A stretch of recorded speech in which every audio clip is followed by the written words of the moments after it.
Tatmala elbow strike is mostly used because it is serve damage cause attack.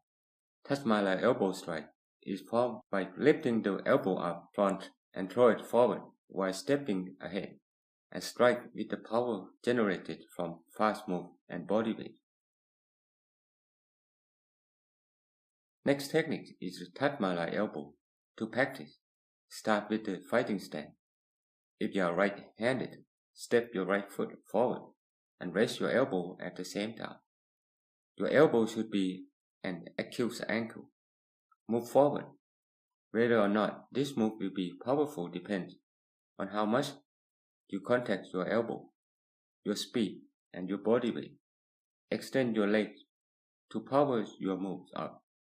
Put the body weight on the right leg and the right elbow. Aim your elbow and your arm and move swiftly to attack. Perform all this in one single move. This will make your Tatmala elbow more powerful. The force in this move comes from the following. First, extending your leg. Second, moving forward. Third, throwing the elbow.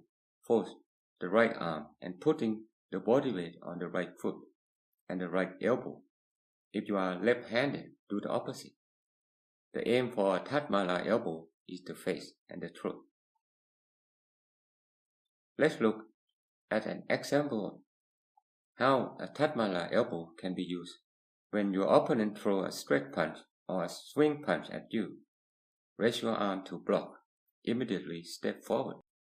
Raise your elbow and attack. A Tatmala elbow is extremely dangerous, but requires a lot of practice. Most importantly, keep watching out for opportunity. Be daring and do not be afraid of the pain. The aim is the face and the body.